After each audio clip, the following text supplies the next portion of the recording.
আসসালামু আলাইকুম রহমতুল্লাহ। সম্মানিত ভিউয়ার্স, এই মুহূর্তে আমরা আমাদের ছাত্র ভাইদেরকে দেখাবো যদি কোথাও রাস্তার মাঝখানে চাকা ব্রাস্ট হয়ে যায় অথবা চাকা পাংচার হয়ে যায়, তাহলে সেই চাকাটা আমরা কিভাবে খুলবো এবং আবার কিভাবে ফিটিং করব। এই বিষয়টা আমরা অনেকে জানি না। তো আমাদের কাছে দুইটি জগ ছিল, একটি জগ আমরা এখন নিয়েছি, ওই জগটি আমরা পরে দেখাবো। আজকে আমরা হাইড্রোলিক জগ বলা হয় এটাকে। এই হাইড্রোলিক জগ দিয়ে আমরা আজকে চাকা খোলা চাকা ফিটিং দেখাবো। আপনারা দেখছেন আমরা এখানে অনেকগুলো জিনিস নিয়েছি। আমাদের এই জগটা খুলতে চাকাটা খুলতে এই জিনিসটা লাগবে এবং এটার মতো একটা জিনিস লাগবে এবং এই হ্যান্ডেল বারটা লাগবে এবং এরকম একটা লোহাও লাগবে এবং লাগবে জগ এবং একটা কাঠ। এই বিষয়গুলো এই জিনিসগুলো আমাদের এখন এই চাকা খুলতে এবং ফিটিং করতে লাগবে। তো এখন আমরা হাইড্রোলিক জগ যেটা বলা হয় এটা দিয়ে আমরা দেখব কিভাবে চাকা খোলা এবং চাকা ফিটিং করা হয়। আমরা এই বিষয়টাগুলোতে দেখব। তো সর্বপ্রথম যদি চাকা পাংচার হয়ে যায়, যে চাকাটা পাংচার হবে সেই চাকার যে নাটগুলো আছে সেই নাটগুলোকে আমরা হাফ লুজ দেব। কি লুজ দিব? Half loose. এর জন্য আমরা হ্যান্ডেল বারটা নেব। কথা আমাদের এই চাকাটা পাংচার হয়েছে, কথা আল্লাহ না করুক। তো আমরা এটার এই নাটগুলোকে আমরা হাফ লুজ দিব। এই হ্যান্ডেল বারটা এইভাবে গাড়ে গাড়ে মিলে লাগাবো।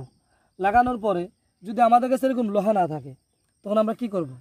আমাদের একটা মানে এইরকম লোহা আমাদের কাছে নাই, তখন আমাদের কি এটা খুলতে হবে না?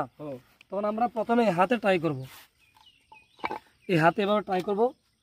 যদি না খোলে তখন আমরা এই গাড়ির যেখানে বডি আছে বডিতে ধরবো, ধরে ডান পায়ে এখানে পাড়া দেব। পাড়া দিয়ে এখানে এক হাত রাখা এভাবে পাড়া নিচের দিকে চাপ দেব। পাটাকে নিচের দিকে চাপ দেব।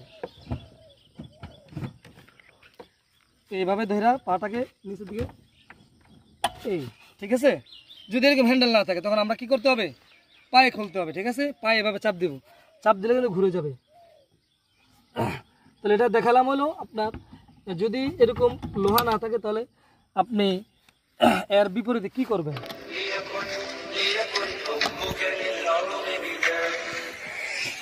এবার আরেকটা নাট এভাবে খুলবো।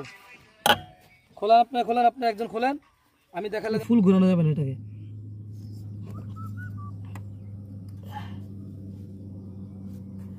তো আমাদের জগ প্রায় নামা শেষ।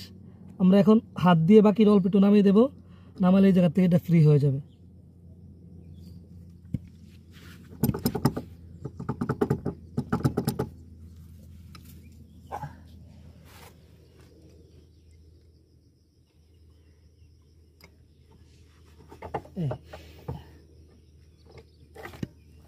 আমরা জগটাকে খুলে নিয়ে আসলাম।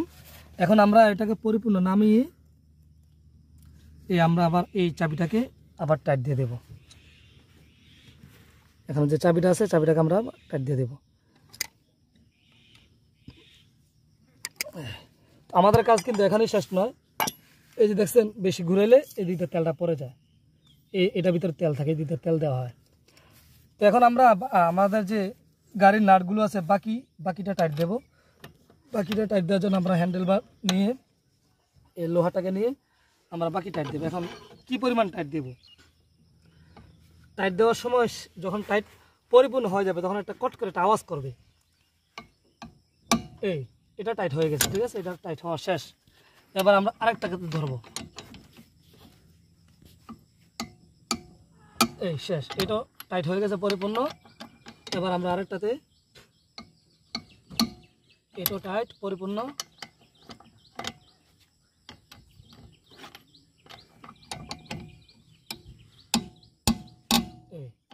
পরিপূর্ণ টাইট হয়ে গেছে। তো সম্মানিত ভিউয়ার্স, দেখলেন আমরা আমাদের ছাত্রভাইদেরকে দেখালাম কিভাবে একটা চাকা খুলে আবার ফিটিং করতে হয়।